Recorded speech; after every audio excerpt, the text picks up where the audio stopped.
ఆడవాళ్ళ మనస్తత్వం వేరు, మగవాళ్ళ మనస్తత్వం వేరు. ఎంత డిఫరెంట్గా ఉంటుందంటే వీళ్ళిద్దరూ వేరే వేరే గ్రహాల నుంచి వచ్చినట్టుగా ఉంటుంది. Men are from Mars and women are from Venus అన్నాడు ప్రముఖ psychiatrist and psychologist Sigmund Freud గారు. ప్రపంచంలో ఎవడైనా మనస్తత్వ శాస్త్రం చదువుకుంటే సిగ్మండ్ ఫ్రాయిడ్ గారే ప్రమాణం. ఆయన చెప్పాడు, men are from Mars, women are from Venus. వేరే వేరే గ్రహాల నుంచి వస్తే ఎలాగ ఆలోచిస్తారో ఆడమగ మనసు అలాగ ఉంటుంది. వేరు వేరు సైకాలజీ, వాళ్ళ ప్రకృతి వేరు, మనస్తత్వం వేరు, ఫీలింగ్స్ వేరు. గనుక ఆడవాళ్ళు కొంచెం జాగ్రత్త. మగవాళ్ళ మనస్సు, వాళ్ళ ఈగో మీరు ఒకసారి హర్ట్ చేయొచ్చు. ఆకతాయితనంగా అదేదో గొప్పతనం అనుకోవచ్చు. హర్ట్ చేస్తుంది, హర్ట్ చేసే మాటలు అంటుంది, కిలకిల నవ్వుకుంటూ బయటికి వెళ్ళిపోతుంది. వాడేమనడు పాపం మొదటిసారి, అది మొదటి గొడ్డలి దెబ్బ. కానీ ఆ దెబ్బ మీద దెబ్బ కొడుతూ ఉంటే ఏమవుతుందంటే cut is deeper deeper deeper deeper. ఫైనల్గా ఒక చిన్న గాలి ఇట్లా ఫంట్ వెళ్ళిపోతుంది. Be cautious with male ego. మరి ఆడవాళ్ళకు ఉండదా అండి ఈగో? నేను చెప్పేది మా జాషువా తాతగారు చెప్పారు, మా అమ్మమ్మ గారికి చెప్పారు. నేను ఏదన్నా పెద్దోళ్ళ దగ్గర నేర్చుకుంటే వాళ్ళ పేరు చెప్పి మరీ చెప్తాను. నేను అదేదో నాదే సొంత తెలివి నేను ఎప్పటికీ చెప్పాను. అది నాకున్నటువంటి సంస్కారం. కొంతమంది నా దగ్గర ఎత్తుకుపోయి నాదే సొంత తెలివి అని ఆడు చెప్పుకుంటాడు. I will never do that. నాకు జ్ఞాన భిక్ష పెట్టిన పెద్దల పేర్లు చెప్పుకుంటాను నేను. కానీ దాని ఎక్స్టెన్షన్ చెప్తున్నా. ఇగో మగోళ్ళకే కానీ ఆడోళ్ళకు ఉండదా? ఆడోళ్ళ మనసు గాయపడదా? ఏం వాళ్ళు మనుషులు కాదా? బొమ్మల రోబోసా వాళ్ళు?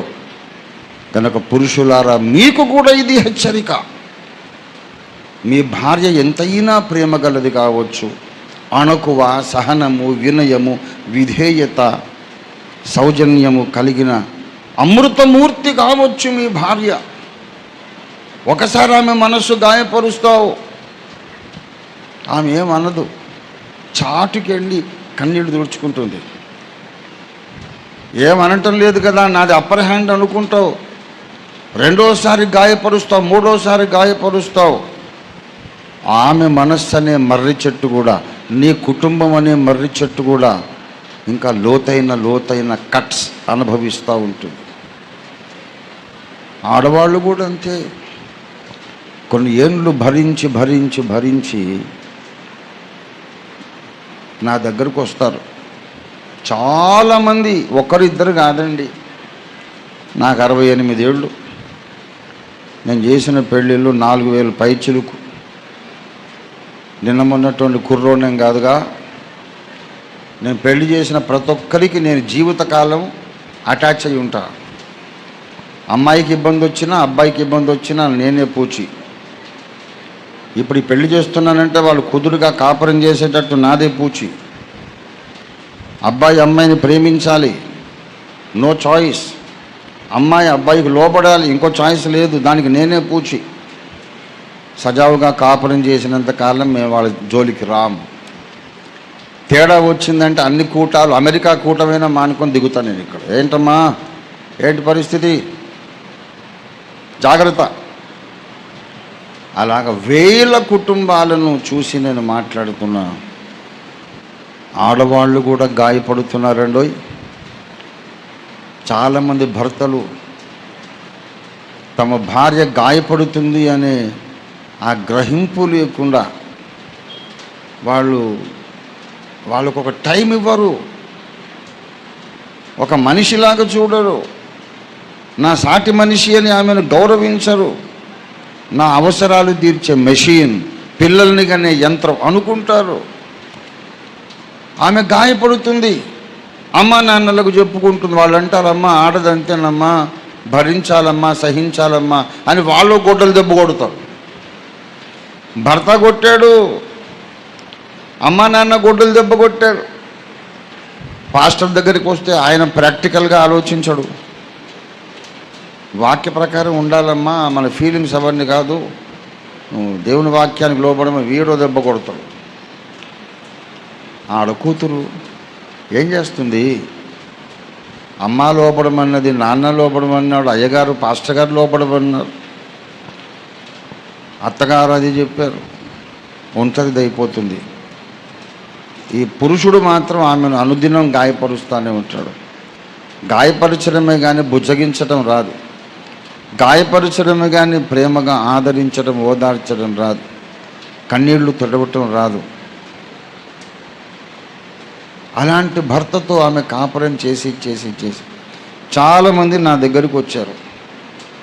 నేను చెప్పాను, అమ్మ ఓపిక ఉన్నంతసేపు భరించు, ఓపిక నశించింది, నా వల్ల కాదు, నాకు వీడితో కాపురం కంటే బావిలో దూకడమే బెటర్ అన్న స్టేజ్ నీకు వచ్చినప్పుడు అప్పుడు రా నా దగ్గరికి, ఏం చేయాలో నేను చేస్తానని చెప్పాను. చాలామంది వెళ్ళిపోయి 10 ఏళ్ళకు వచ్చారు,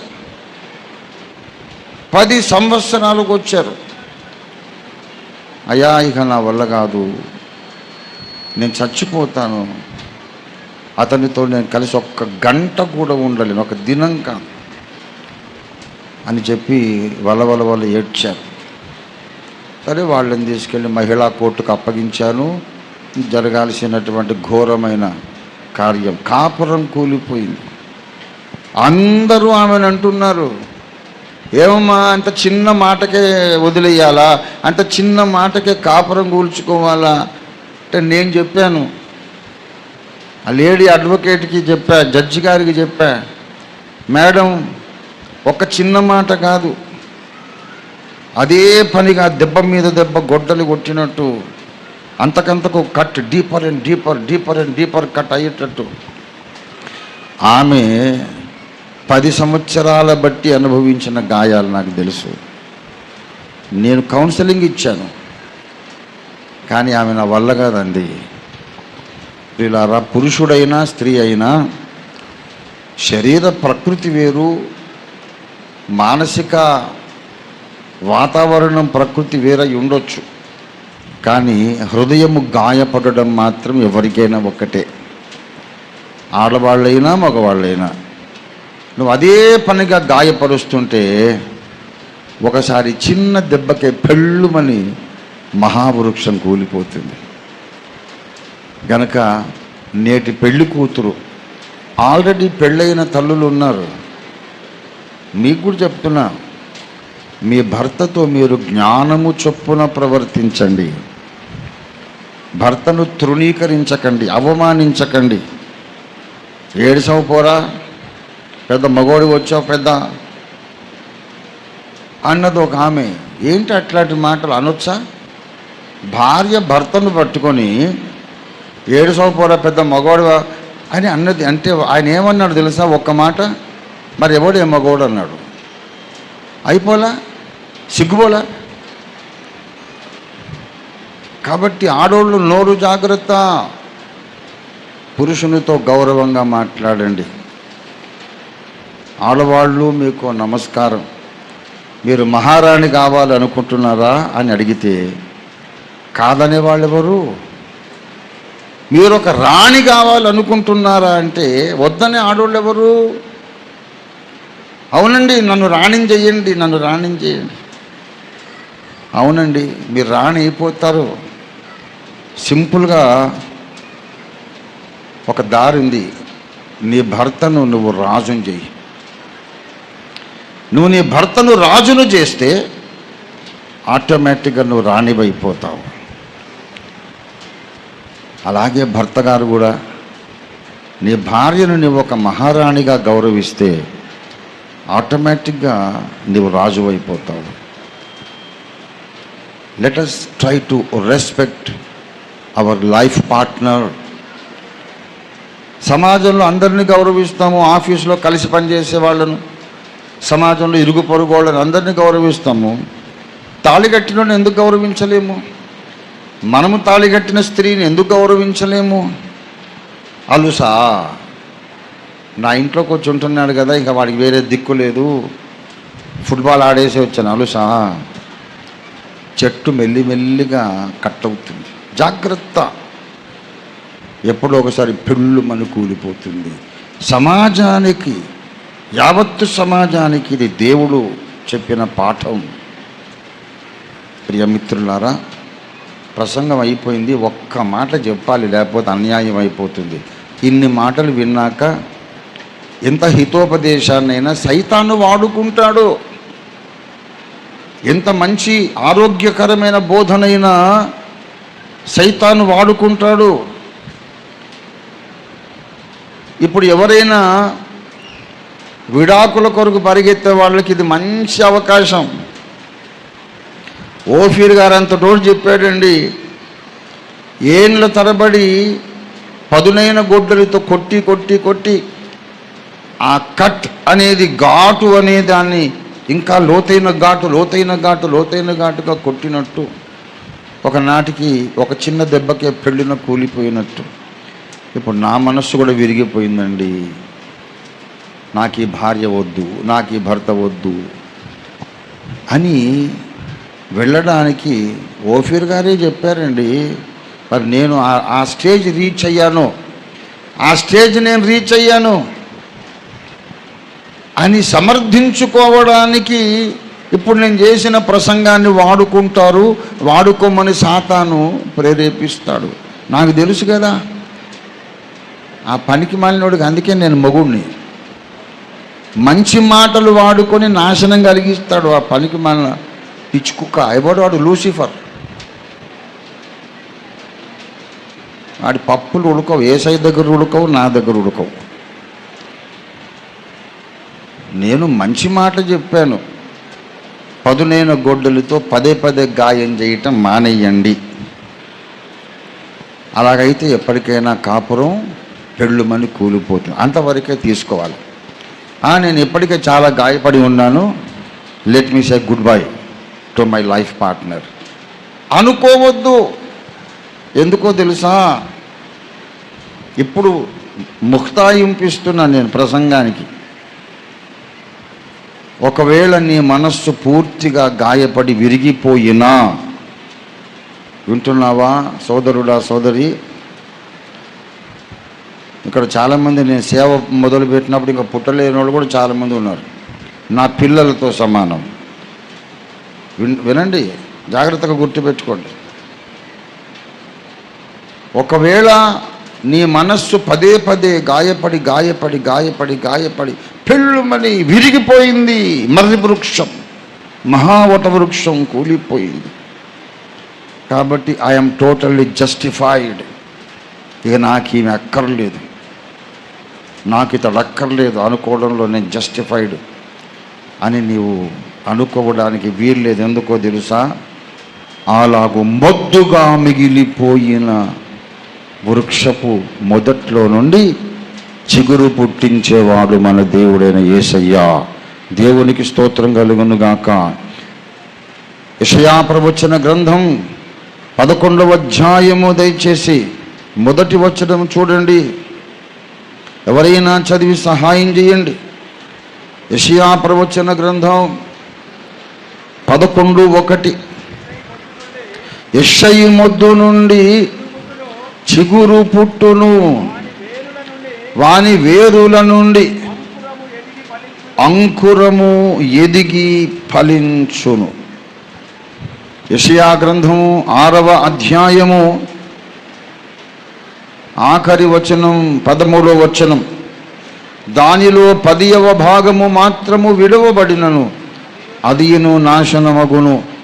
సింధూర మస్తకి వృక్షములు నరుకబడిన తరువాత అది మిగిలి ఉండు మొద్దు వలె ఉండును. అట్టి మొద్దు నుండి పరిశుద్ధమైన చిగురు పుట్టును. ఇది యేసు అవతారాన్ని గూర్చిన ప్రవచనమని నాకు తెలుసు.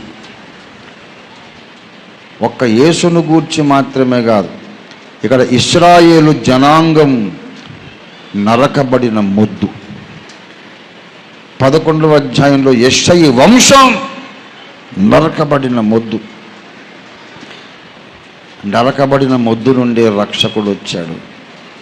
ఇశ్రాయేలు వంశమే ఒక మొద్దులాగా నరకబడిన తర్వాత అక్కడ నుండి చిగురు పుట్టింది.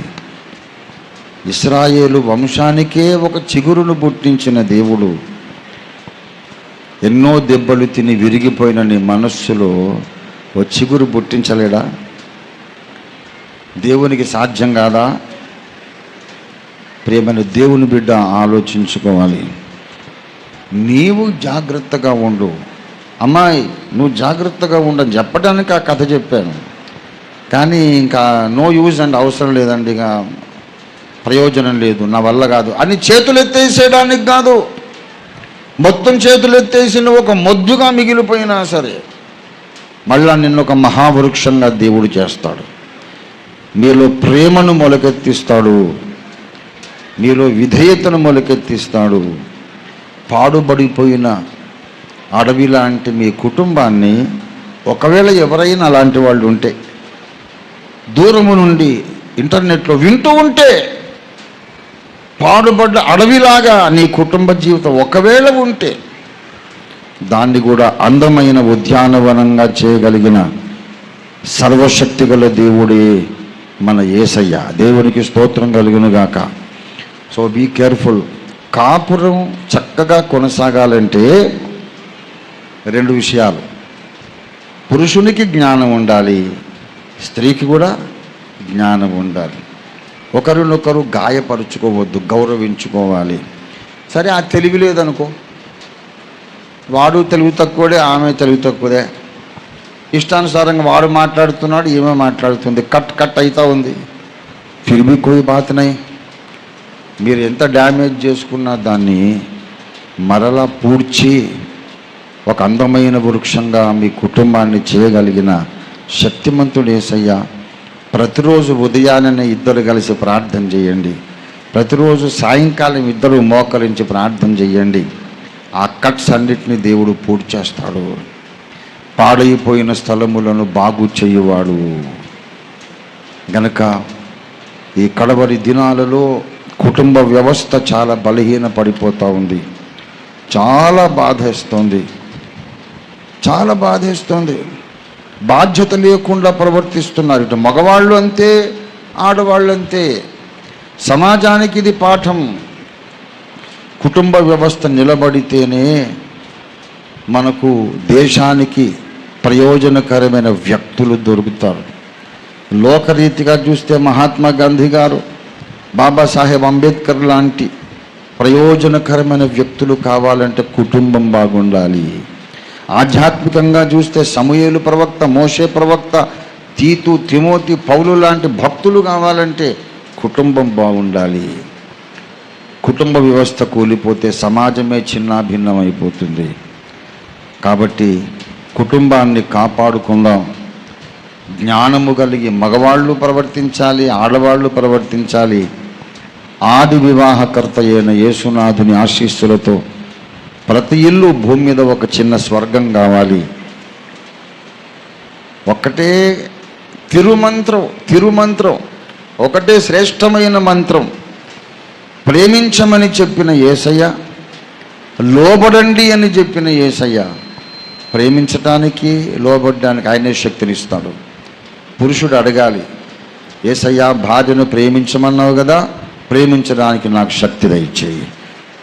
స్త్రీ అడగాలి, యేసు ప్రభువా లోబడమని చెప్పావు కదా, లోబడ్డానికి నాకు శక్తి దయచేయి అని అడగాలి. సింపుల్గా సమస్య తీరిపోతుంది.